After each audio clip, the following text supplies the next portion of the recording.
십계명은 하나님을 사랑하라, 그리고 이웃을 사랑하라, 이것으로 이제 요약이 된다고 말씀을 드렸습니다. 특별히 5계명 내 부모를 공경하라라고 하는 계명서부터 마지막 10계명까지는 특별히 이제 인간관계에 관한 명령입니다. 이웃을 내 자신 같이 사랑하라 하는 그런 말씀이지요. 사실은 부모님 공경도 우리가 부모님 사랑한다면 부모님 당연히 공경합니다. 또 살인하지 말라는 말씀이 있지만 우리가 이웃을 사랑한다면 이웃에게 어떻게 살인하는 일이 있을 수 있겠습니까?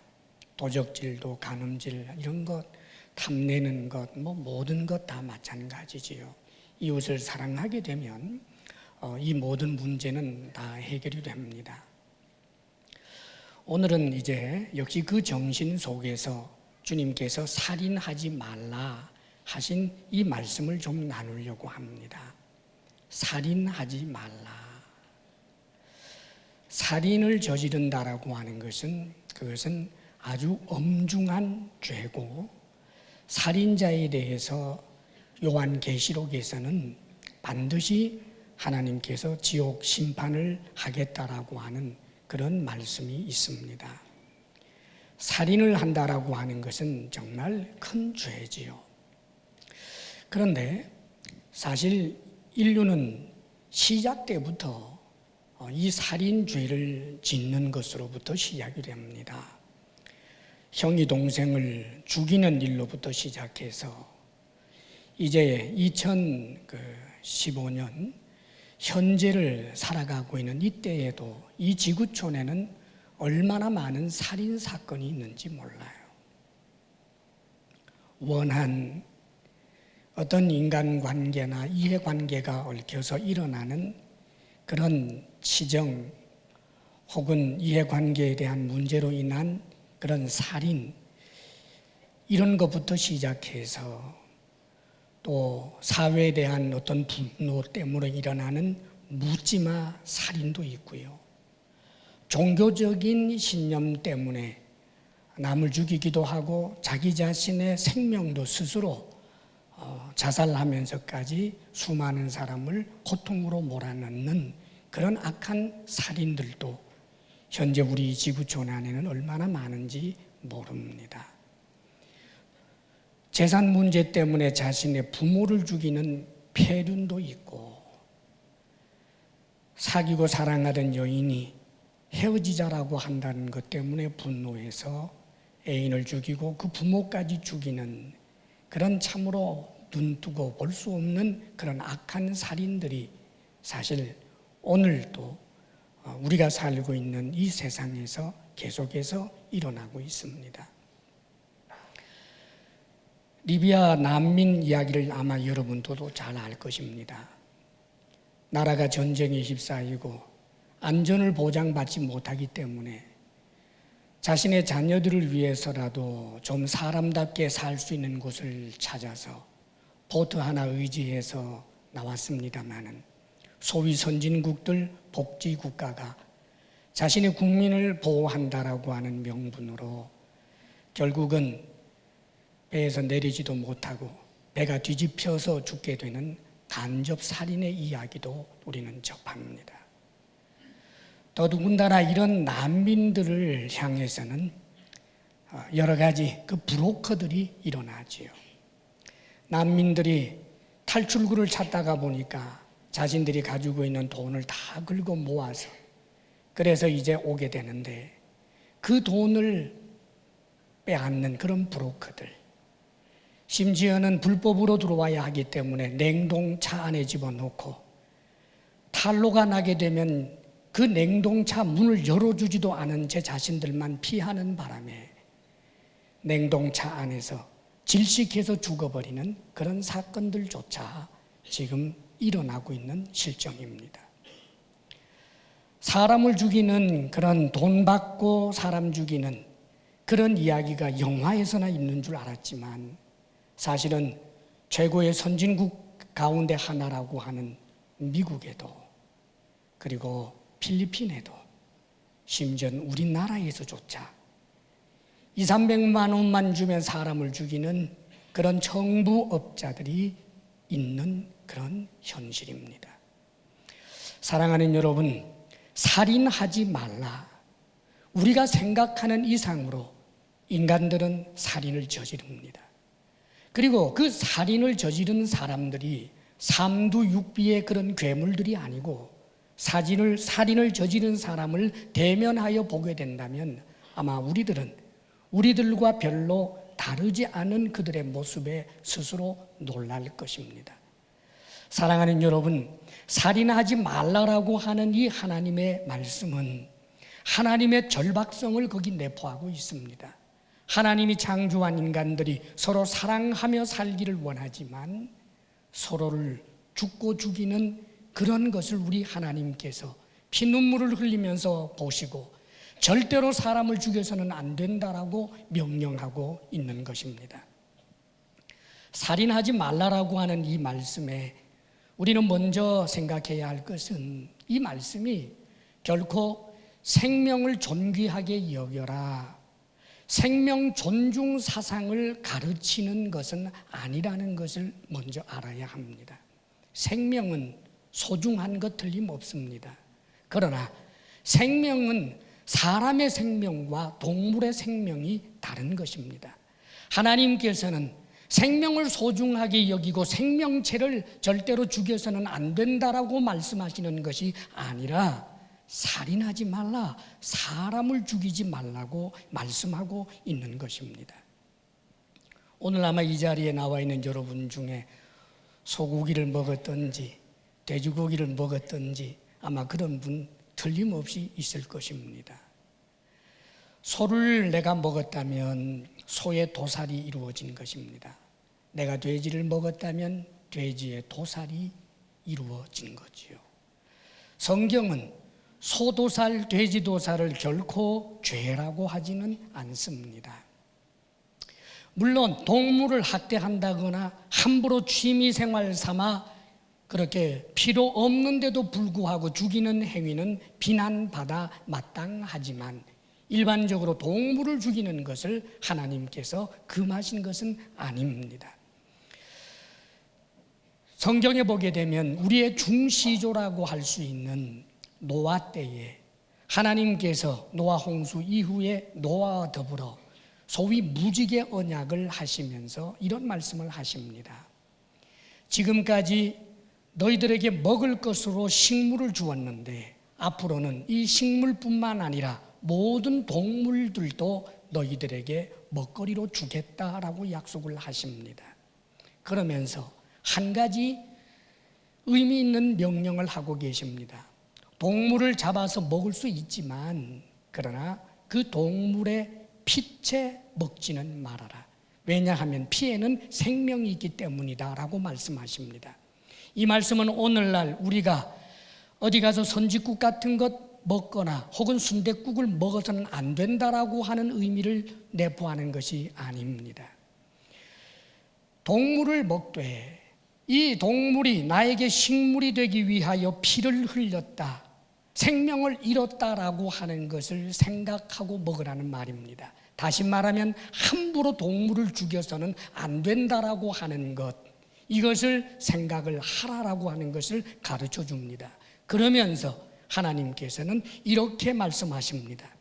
창세기 9장 6절에 계속해서 말씀하시기를 다른 사람의 피를 흘리면 그 사람의 피도 흘릴 것이니 이는 하나님이 자기 형상대로 사람을 지으셨음이니라, 그렇게 말씀하십니다. 하나님께서 다른 동물들을 먹을 때 그들이 나로 인하여 희생이 되었구나라고 하는 마음을 가지면서 절제하면서 먹을 것을 주문함과 동시에 그러나 절대로 사람의 피를 흘려서는 안 된다라고 말씀하시는 것입니다. 사람의 피를 흘려서는 안 되는 이유, 사람을 죽여서 안 되는 이유는 다른 이유가 아니라 하나님의 형상대로 사람을 지으셨기 때문이라고 말씀하는 것입니다. 살인이 왜 죄일까요? 살인이 죄인 이유는 사람은 하나님의 형상대로 지음받은 존엄한 존재이기 때문에 사람을 죽인다라고 하는 것은 하나님의 형상을 파괴하는 무서운 죄이기 때문입니다. 사랑하는 여러분, 사람이 사람을 죽이지 않는 이유는 내가 같은 사람이기 때문에 죽이지 않는다, 그 정도에 머물러 있어서는 안 될 것입니다. 사실은 늑대들도 자신의 종족인 늑대들을 함부로 죽이지 않습니다. 그들이 싸움을 한다고 할지라도 상대방이 항복을 하게 되면 멈춥니다. 왜 그럴까요? 늑대도 늑대를 함부로 죽이지 않습니다. 왜냐하면 같은 종족이기 때문입니다. 그런데 사람이 사람을 죽이지 않는 이유는 나도 사람이기 때문에 죽이지 않는다, 그 정도여서는 안 되겠습니다. 그렇다면 늑대와 다를 바가 무엇이겠습니까? 사람이 진화를 해서 가장 고등 생물이 되었기 때문에 그래서 존엄한 존재다, 그게 아닙니다. 사람이 존엄한 이유는 사람이 하나님의 형상을 따라 지음받은 존재이기 때문입니다. 그렇기 때문에 사람을 죽인다라고 하는 것은 하나님의 형상을 파괴하는 무서운 죄일 뿐만 아니라 그것은 하나님의 주권에 대한 도전 행위가 되는 것입니다. 더더군다나 사람을 죽인다라고 할 때 사람은 누구나 다 이 땅에서 하나님의 은혜로 태어나 삶을 향유할 권리가 있는 것입니다. 그런데 그 권리를 박탈한다라고 하는 것은 그로 하여금 이루 형언할 수 없이 잔인하고 무섭고 못된 죄를 짓는 것입니다. 그러므로 사랑하는 여러분, 살인을 한다라고 하는 것은 하나님께서 엄히 경고하고 있는 무서운 죄라고 하는 사실을 기억해야 합니다. 그러면서 살인하지 말라라고 하는 이 말씀 때문에 때때로 이런 의문을 갖는 분들이 혹 있습니다.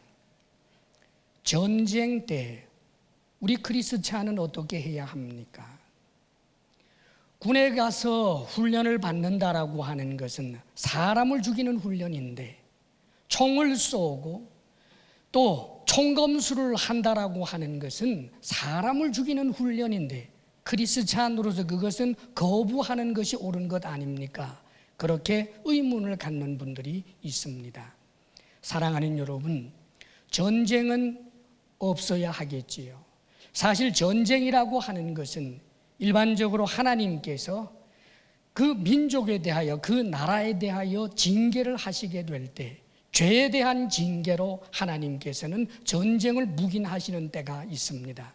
그렇기 때문에 우리 크리스찬들은 이 나라가 전쟁에 휩싸이지 않도록 민족의 죄를 가지고 하나님 앞에 나아가 용서를 구하고, 그리고 나라의 모든 위정자들과 또 모든 판단하는 사람들로 하여금 오판을 하지 않도록 끊임없이 기도를 할 필요가 있습니다. 그러나 원하지 아니하는 전쟁이 현실이 되었을 때 크리스찬들은 누구보다도 앞서서 용감하게 전쟁의 자리에 나아가야 합니다. 왜냐하면 그것은 더 큰 희생을 막기 위해서 그런 것입니다. 사랑하는 여러분, 전쟁으로 말미암아 만일 우리나라가 저 북한에 의하여 적화가 되었다고 한번 생각해 보십시오. 그럴 때에는 너 나를 막론하고 수많은 사람들이 죽음 혹은 노예와 같은 너무나 비참한 상태로 굴러떨어지게 되는 것입니다. 그렇기 때문에 우리는 더 큰 희생을 막기 위해서 전쟁이 일어나지 않도록 애쓰고 기도할 뿐만 아니라 전쟁이 일어난다면 우리 나라, 우리 민족, 내 가족을 또 내 신앙의 자유를 지키기 위해서 용감하게 싸우는 것이 마땅합니다.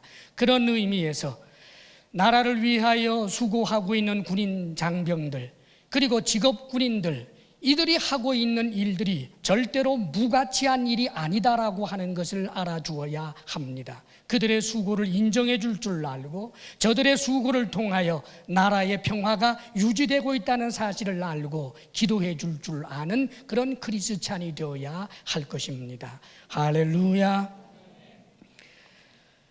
살인하지 말라라고 하는 이 말씀에 때로는 사형제도가 잘못된 것이 아니냐라고 그렇게 의문을 갖는 이도 있습니다. 그러나 성경은 이렇게 말씀하십니다. 민수기 35장 31절에 고의로 살인죄를 범한 살인자는 생명의 속전을 받지 말고 반드시 죽일 것이며, 무슨 말입니까? 고의로 사람을 죽였을 때 엄중하게 재판을 하고, 그리하여 고의로 사람을 죽인 것이 명명백백 확실하다면, 그렇다면 그를 사형에 처하라고 그렇게 성경은 말씀해 주고 있는 것입니다. 사랑하는 여러분, 사실 너무나 묻지마 그런 범죄로 수많은 사람들을 아무 이해관계도 없이 죽이고, 그리하여 수많은 가족들이 큰 고통 가운데 있는데, 때로는 우리는 휴머니즘을 앞세워서 참으로 사랑하는 가족을 죽인 죄수가 감옥 안에서 살고 있다라고 하는 것 때문에 여전히 큰 고통을 안고 있는 그 가족들의 아픔을 이해해 주지 못할 때가 있다는 사실을 깨닫게 됩니다. 사랑하는 여러분, 살인에 관한 이 말씀, 살인하지 말라라고 하시는 하나님의 이 말씀을 하나님께서는 너무나 중요하게 여기기 때문에 살인한 자에 대해서는 이 세상에서조차 살인한 자를 하나님께서 처형하면서까지라도 절대로 살인죄가 이 세상에 횡행하는 일이 없어야 한다라고 엄중 경고하고 있는 것입니다. 그러므로 사랑하는 여러분, 살인을 한다라고 하는 것은 하나님의 뜻에 반하는 무서운 죄라고 하는 사실을 다시 한번 기억해야 합니다. 자, 그런데 일반적으로 보면 많은 크리스찬들은 계명 가운데서 살인하지 말라라고 하는 계명은 그래도 내가 지킬 수 있는 쉬운 계명이라고 생각들을 합니다. 간음하지 말라라고 하는 말씀과 살인하지 말라라고 하는 이 말씀을 사실 우리들은 잘 지켜낸다라고 그렇게 생각할 때가 많다는 거지요. 그런데 여기에 대해서 우리 주님께서 마태복음 5장 21절 22절에 이렇게 말씀하시고 계십니다. 옛사람에게 말한 바 살인하지 말라, 누구든지 살인하면 심판을 받게 되리라 하였다는 것을 너희가 들었으나 나는 너희에게 말한다, 형제에게 노하는 자마다 심판을 받게 되고, 형제에게 분노하는 자 지옥 심판받게 된다라고 하는 말씀입니다. 형제를 대하여 라가라 하는 자는, 라가라고 하는 말은 히브리 사람들, 이스라엘 사람들의 욕설입니다. 우리로 말하면 18과 같은 그런 말이에요. 형제를 향하여 욕설을 퍼부어대는 자는 공회에 잡혀가게 되고 하나님의 법정에 서게 된다는 말입니다. 미련한 놈이라 하는 자는 지옥불에 들어가게 되리라. 사랑하는 여러분, 우리 주님께서는 구체적으로 사람을 죽여야만 살인이 아니라 다른 사람을 미워하고 다른 사람을 향하여 증오의 마음을 가지고 있고 끊임없이 분노를 퍼부어대는 것을 하나님은 살인이라고 말씀하고 있는 것입니다. 그렇습니다, 여러분. 누군가를 향하여 내가 지금 계속해서 미워하고 있다면 나는 지금 살인의 길을 걷고 있는 것입니다. 누군가를 향한 증오의 마음이 계속해서 내게 있다면 안타깝게도 우리는 지금 살인자의 길을 걷고 있는 것입니다. 주님께서는 남을 미워하는 것, 분노하는 것을 살인이라고 말씀하고 계십니다. 요한일서 3장 15절에도 그 형제를 미워하는 자마다 살인하는 자니라고 말씀하고 있습니다. 형제를 미워하는 자, 살인하는 자라고 엄중히 경고합니다. 사랑하는 여러분, 도대체 왜 미워하고 분노할까요? 사람이 누군가를 미워하고 분노하는 데에는 미워할 만한 이유가 있겠지요. 분노할 만한 이유가 있겠지요. 도대체 왜 미워하고 분노할까? 이 미움과 분노의 이유는 아마 엄청나게 많을 것입니다. 그런데 성경을 통해서 우리가 스스로 경계해야 할 몇 가지 예가 있습니다. 첫 번째 인류의 살인자로 등장했던 가인의 이야기를 여러분은 잘 알 것입니다. 가인이 자기 동생 아벨을 돌로 쳐 죽인 사건입니다. 왜 그런 일이 일어났을까요? 그 내용은 이렇습니다. 가인이 하나님 앞에 자기가 농사지은 소출로 제사를 드렸습니다. 그런데 하나님께서 그 제사를 연락하지 않으셨습니다. 자기 동생 아벨이 목축업을 하는 자였는데 그 목축업 이 제물로 하나님 앞에 제사를 드렸는데 하나님께서 아벨의 제사는 받아들이셨습니다. 그런데 이것이 가인에게 분노가 되고 미움이 되었습니다. 내가 드리는 제사는 거절당했습니다. 이 거절에 대한 분노. 그런데 나는 인정받지 못했는데 내 동생은 인정받았습니다.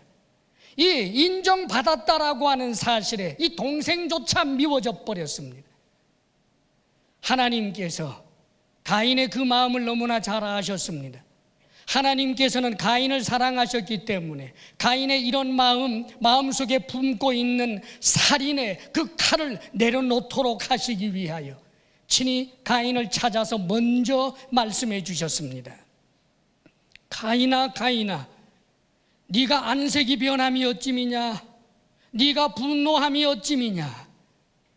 죄가 지금 문 앞에 엎드러져 있느니라. 마치 사자가 양을 잡아먹기 위하여 숨어 있는 것처럼 지금 죄가 웅크리고 너를 공격하려고 하고 있다는 것입니다. 죄가 지금 문 앞에 엎드려 있다. 그러니 너는 그 죄를 다스릴지니라, 네 분노를 다스릴지니라 라고 말씀해 주셨습니다. 그러나 안타깝게도 가인은 하나님의 이 말씀을 듣지 않습니다.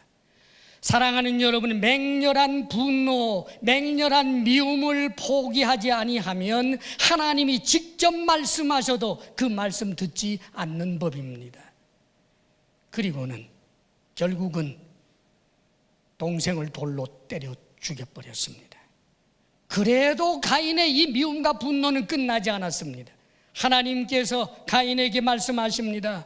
가인아, 가인아, 네 아우 아벨이 어디 있느냐? 그러자 가인이 이렇게 대답하지요. 내가 내 동생을 지키는 자입니까? 그가 어디에 있는지 내가 알게 뭡니까? 사랑하는 여러분, 지금 누구를 향한 미움이요 분노입니까? 하나님입니다. 아벨은 자기보다 약하기 때문에 죽일 수 있었지만 하나님은 자신의 힘으로 죽일 수가 없을 뿐이지 하나님을 죽이고 싶은 것입니다. 하나님이 미운 것입니다. 왜요? 나를 거절했기 때문이라는 거지요. 사랑하는 여러분, 거절당했다라고 하는 것, 이 현실을 수용하지 못하여 그 거절받았다라고 하는 좌절감이 미움과 분노로 결국은 하나님을 죽이는 마음, 그리고 자신의 동생을 죽이는 자까지 되고 말았습니다. 만일 가인이 하나님의 말씀을 받아들이고 그의 마음속의 생각을 조금만 고쳐먹고 거절을 수용할 줄 아는 자가 되었더라면 얼마나 좋을 뻔했겠습니까? 좀 더 대범한 마음을 가졌더라면 동생을 보면서 얘야, 내 동생아, 나는 하나님 앞에 제사를 드렸는데 연락되지 못했지만 그래도 내 동생 네가 드린 제사는 하나님이 받아주셨네. 그나마 다행이구나. 동생아, 네가 자랑스럽다 라는 대범한 마음을 가졌더라면 아마 가인은 아벨을 통하여 자신이 하나님 앞에 거절받을 수밖에 없는 그런 제사 드린 이유를 알게 될 것입니다. 아마 그랬더라면 아벨을 통하여 자신의 제사도 하나님께서 받으실 만한 제사로 바꾸어 드릴 수 있었을 것입니다. 좀 더 대범한 마음을 가졌더라면 엄마 아빠에게 묻고 동생에게 묻고 자신의 거절당한 이유를 스스로에게서 찾으면서 하나님 앞에 오히려 다시 한번 인정받게 되는 그런 아름다운 자리로 나아갈 수 있었을 것입니다. 그러나 가인은 그렇게 하지 못했습니다. 사랑하는 여러분, 때때로 우리는 우리의 미움과 분노가 거절 때문은 아니었는지, 내가 누군가에게 인정받지 못한다는 사실 때문에 인정하지 아니한 회사, 인정하지 아니한 제도 그 자체에 대하여 미움과 분노를 갖고 있는지 점검해야 할 것입니다. 그리고 나는 인정받지 못했는데 너는 왜 인정받았느냐고 시기와 질투의 화신이 되어서 인정받을 자를 향하여 맹렬한 미움과 분노를 가지고 있는지 스스로 점검해야 할 것입니다. 그것은 살인입니다, 여러분. 사랑하는 여러분, 우리가 살고 있는 이 세상은 나 혼자 사는 것이 아니라 수많은 사람이 함께 삽니다. 함께 사노라면 원하지 않아도 경쟁의 자리에 서게 될 때가 있습니다. 함께 달리기를 하다가 보면 나보다 더 잘 뛰는 사람도 만나게 됩니다.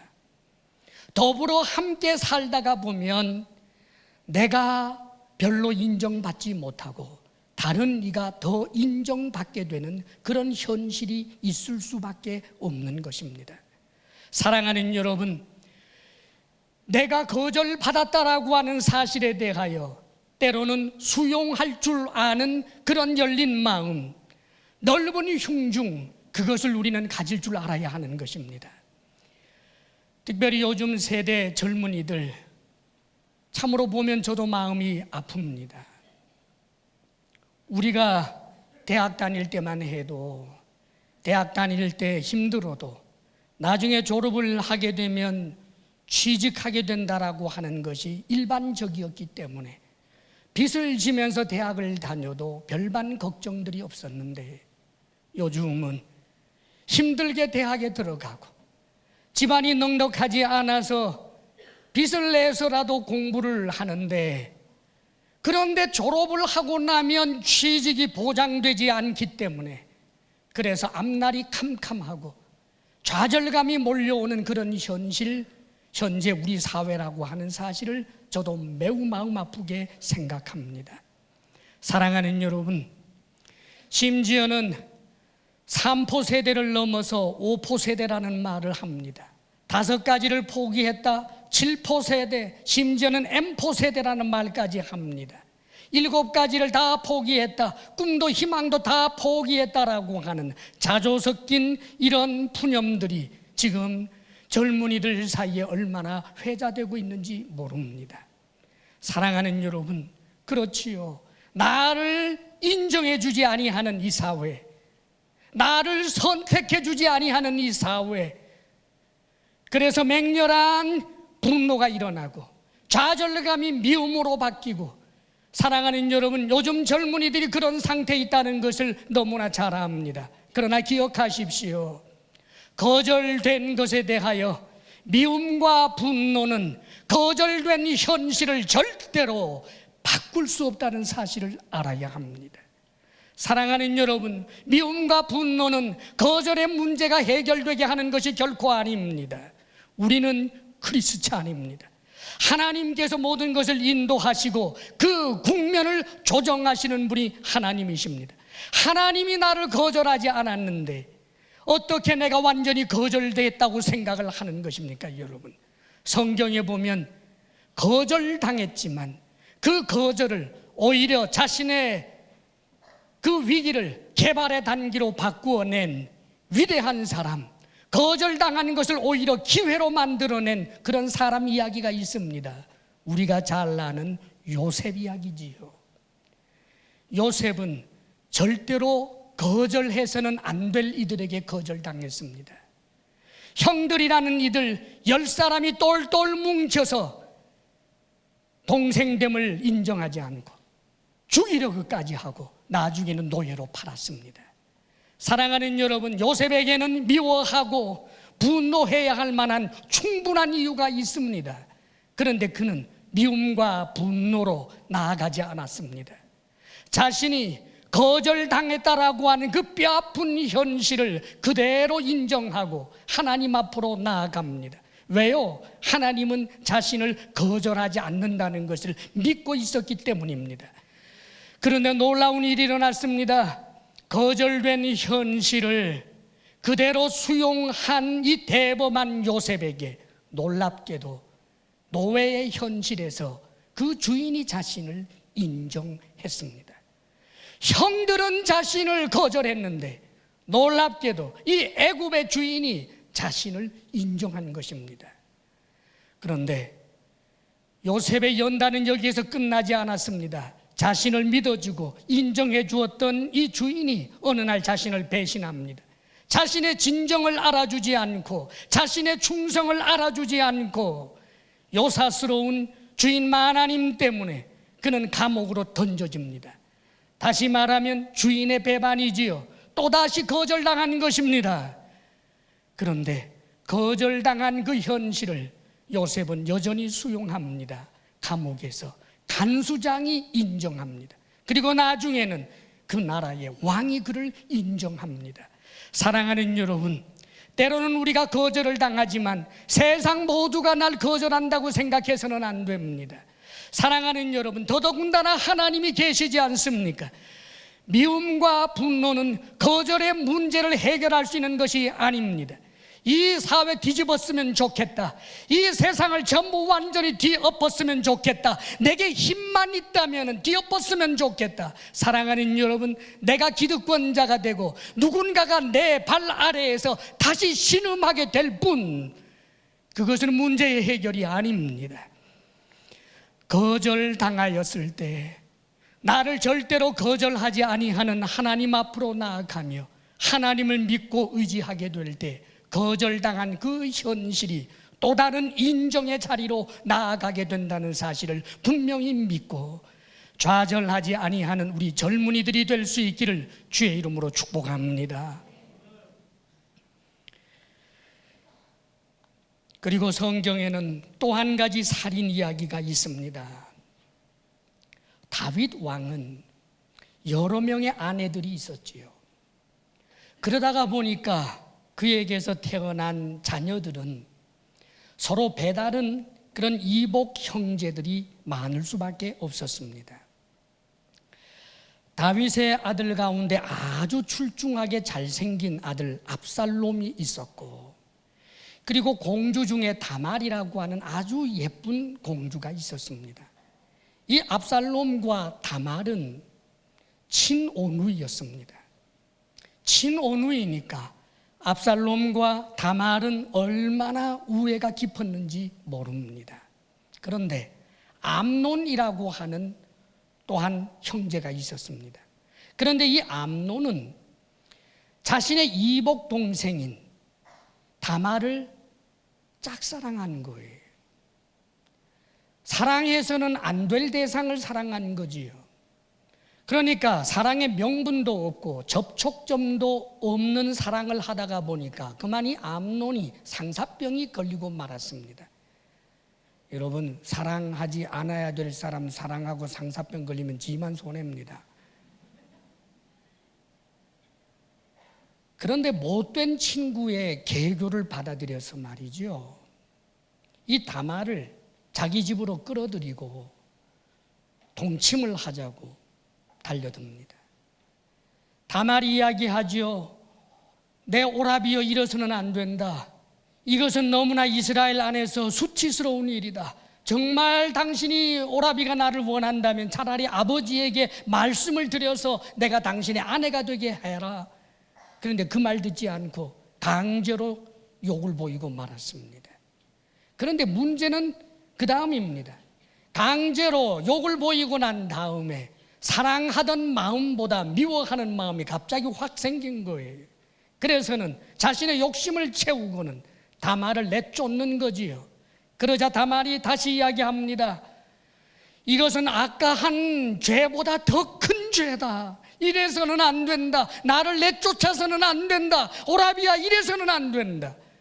그런데 하인을 시켜서 그만 내쫓고 문빗장을 질러버리고 말았습니다. 이 다말이 처량한 신사가 되어서 자신의 친오라비인 압살롬의 집에서 살고 있습니다. 사랑하는 여러분, 눈에 넣어도 아프지 않은 예쁜 누이가 짐승 같은 이복 형에게 그렇게 욕을 본 것, 압살롬에게 얼마나 분노가 일어나겠습니까? 당연한 분노고 미워할 만한 충분한 이유가 있는 미움이 일어납니다. 그런데 아버지인 다윗도 이 이야기를 들었습니다. 아버지가 맹렬히 분노합니다. 그런데 화를 낼 뿐 조처가 없었습니다. 어떻게 된 이야기인지 암논을 불러서 꾸짖다든지 혹은 어떤 죄를 준다든지 결혼을 하게 한다든지 어떤 조처가 있어야 되는데 아버지가 그냥 넘어가는 거예요. 그러자 압살롬이 2년 동안 절치부심합니다. 사랑하는 여러분, 2년이 지난 후에 미움이 사라졌던 것 아닙니다. 미움을 더욱더 연마하고 담금질을 해서 더욱더 미움을 응축시켰습니다. 터져나오는 분노를 오히려 더욱더 냉정한 분노로 갈고 닦아서 마음의 비수를 만든 다음에, 그리고는 역시 그 형이 했던 것과 똑같이 간교한 계교를 써서 잔치라고 하는 이름으로 모든 형제를 불러들인 다음에 그 암논을 때려 죽였습니다. 복수한 거지요.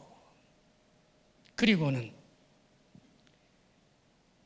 압살롬은 아버지의 얼굴을 피해서 외국에 나가서 3년 동안 있다가 3년이 지난 다음에 다시 아버지 옆으로 와서 아버지의 신임을 얻고 수년이 지난 다음에는 이번에는 아버지를 죽이고 그 왕좌를 차지하려고 반역을 일으키고 맙니다. 왜요? 아버지를 향한 미움과 분노였을 것입니다. 사랑하는 여러분, 압살롬 미워할 이유 있습니다. 압살롬 아버지에게도 분노할 이유 있습니다. 그러나 사랑하는 여러분, 미움과 분노는 문제를 해결해 주는 것이 아닙니다. 암논을 죽였지만 다말에게 무슨 유익이 되겠습니까, 여러분? 이 미움과 분노는 결코 그가 가지고 있었던 그 고통의 문제를 해결해 줄 수 있는 것이 아닙니다. 많은 사람들이 그런 이야기를 하지요. 나는 미워할 수밖에 없노라고, 나는 분노할 수밖에 없노라고, 나는 좌절할 수밖에 없노라고, 내 입장은 그렇다고 내가 미워하는 것 용서하라고 말하지 마, 내가 분노하는 것 멈추라고 말하지 마. 사랑하는 여러분, 그렇다면 그 미움의 끝, 그 분노의 끝은 무엇일까요?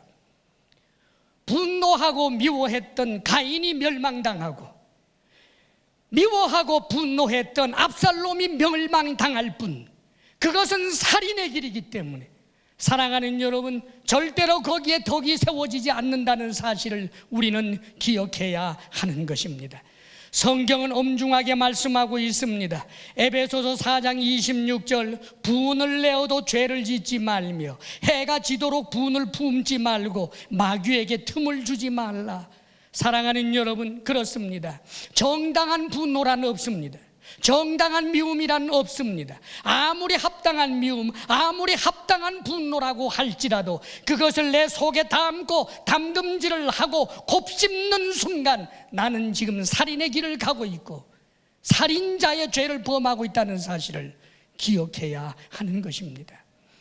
만일 압살롬이 그의 아버지처럼 신앙인의 모습으로 섰더라면, 이 원통한 이 미움을, 이 분노를 하나님께로 가지고 갔더라면, 오 하나님, 사랑하는 내 동생 다말을 불쌍하게 여겨주십시오.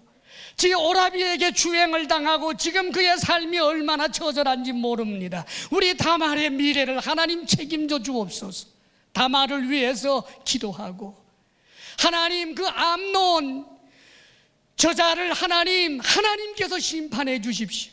하나님이 혼내 주십시오. 우리 아버지도 지금 가만히 있습니다. 어떻게 하면 좋습니까? 눈물을 흘리며 하나님께 나아갔다면 하나님께서 암논에 대하여 직접 심판하시든지 다른 사람의 손을 빌려 심판하시든지, 그렇지 않으면 암논의 마음을 바꾸어서 암논이 회개하면서 무릎 꿇음으로 걸어와서 다말에게 잘못했다고 고백하고 때는 늦었지만 다시금 좋은 부부가 될 수도 있었을 것입니다. 사랑하는 여러분, 우리가 가지고 있는 미움과 분노는 절대로 문제 해결이 되지 않는다는 사실을 기억해야 하는 것입니다. 하나님 앞에 나아가야 합니다. 우리 하나님은 우리에게 무엇을 명하고 계십니까? 원수를 미워하고 이웃을 사랑하라는 것을 너희는 들었으나 내가 너희에게 말한다. 원수를 사랑하라. 원수가 줄이거든 먹을 것을 주어라. 원수가 목마르거든 마실 것을 주어라. 용서하라 말씀하시지 않습니까? 너희를 사랑하는 자만을 사랑한다면 너희들이 이방인과 다른 게 무엇이 있느냐? 너희를 미워하는 자를 위해서 기도하고 너희 원수와 너희를 박해하는 자를 위해서 기도해야 한다. 왜냐하면 너희들은 하나님의 백성이다라고 말씀하고 있는 것입니다. 사랑하는 여러분, 그렇습니다. 지금 우리 스스로를 돌아보면서 지금 여전히 누군가를 미워하고 또 미워할 수밖에 없다라고 스스로를 합리화하면서 이 미움의 길을 끝까지 가겠다라고 고집하는 그런 억지스러움, 그런 어리석음에서부터 내려와야 할 것입니다. 때때로 우리는 누군가를 향하여 미움의 사인을 보냅니다. 내 혼자만 미워하고 있는데 상대방은 내가 미워하는 줄도 모르고 행복해하고 깔깔 웃으니까 그 꼴 보기 싫어서 내가 너 미워한다라고 하는 사인을 보내기를 주저하지 않습니다. 때로는 외면으로, 때로는 무시로, 때로는 모욕으로 그리하여 내가 너를 미워한다라고 하는 사인 보내기를 주저하지 않는데, 사랑하는 여러분, 미움을 당하는 사람의 입장에서는 그것이 얼마나 고통인지 아십니까? 잔인한 일입니다. 보통 누군가를 미워하고 누군가에게 분노하는 일들은 전혀 알지 못하는 사람에게 그런 일들은 별반 일어나지 않습니다. 알고 보면 내 직장 동료, 알고 보면 내 교회 함께 신앙생활하는 성도, 어떤 때는 내 가족. 사랑하는 여러분, 용서를 선언하고 미워하기를 멈추고 용서하고 사랑할 만한 힘이 없다면 하나님께 나아가시기를 바랍니다. 그리고 그러노라면 하나님께서 놀라운 일들을 이루어 내실 것입니다. 용서를 선언하고 참으로 나를 모욕하고 나에게 힘들게 했던 일을 위해서 내가 기도하고 그에게 친절한 미소를 보내고 다정한 태도를 취해주고 애를 써서 주님 앞에 몸부림치게 될 때 하나님께서는 샬롬의 평화를 주실 것입니다. 사랑하는 여러분, 살인하지 말라.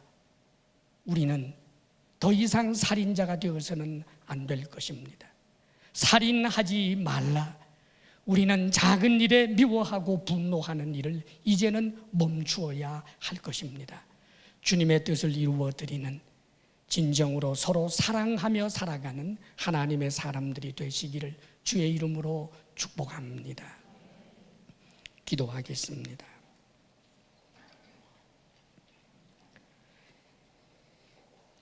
이 시간 간절한 마음으로 결단하며 기도하시기를 바랍니다. 우리는 미워할 이유가 있다고, 분노할 이유가 있다고, 좌절할 수밖에 없노라고 끊임없이 남을 살인하는 길을 걸어가고 있지는 않습니까? 이 시간 주님 앞에 우리의 연약함을 용서해 달라고 기도하며 우리 주 예수 그리스도의 십자가 구속의 은혜를 생각하며 새롭게 결단할 수 있게 되기를 바랍니다. 이 시간 간절한 마음으로 주님 앞에 결단하며 기도하겠습니다. 기도합니다. 하나님, 참으로 우리를 사랑하시는 아버지 하나님, 하나님께는 하나님이 우리를 미워할 이유가 100가지, 10,000가지도 넘을 텐데 우리를 용서하시고 예수 그리스도 십자가 구속의 은혜로 우리를 깨끗게 하여 주셨습니다. 오 하나님, 그런데도 우리는 미워할 수밖에 없노라고, 분노할 수밖에 없노라고, 좌절할 수밖에 없노라고. 오 주님, 미워할 이유만 찾고 분노할 이유만 찾아 아버지 스스로를 지옥으로, 고통으로 몰아갑니다. 우리의 어리석음을 용서하여 주옵소서. 이제 주님 앞으로 나아가며 용서를 마음으로 결심합니다. 미움을 그칩니다. 분노를 멈추겠습니다. 오 주여, 우리를 긍휼히 여기시며 성령으로 우리를 새롭게 하여 주옵소서. 그리하여 주님 의지하여 하나님께서 우리에게 예비한 행복의 길, 영원한 승리의 길로 걸어가게 하여 주옵소서. 하나님께서 우리에게 주신 용서의 은혜를 우리가 무엇으로 다 보답하며 갚겠습니까? 다만 감사함으로 주님께서 우리에게 주신 물질 가운데 거룩하게 구별하여 올려드립니다. 아벨의 제사를 받으신 것처럼 우리가 드리는 이 예물을 받아 주옵소서.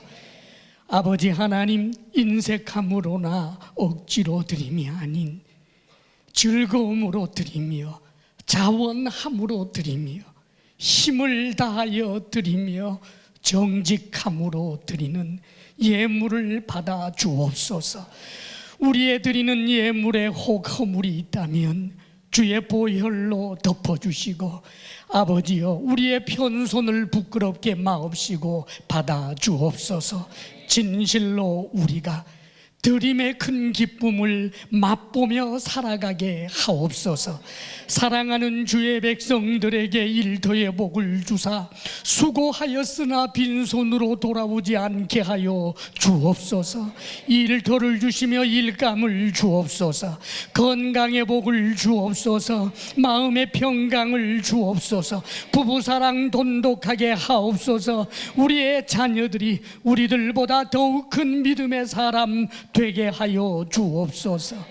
이제는 우리 주 예수 그리스도의 크신 은혜와 하나님 아버지의 한없는 사랑과 성령의 교통하심과 충만케 하심이 사랑하며 살겠습니다. 용서하겠습니다. 결단하며 나아가는 사랑하는 모든 성도들 위해 이제로부터 영원토록 함께 하시기를 간절히 축원하옵나이다. 아멘.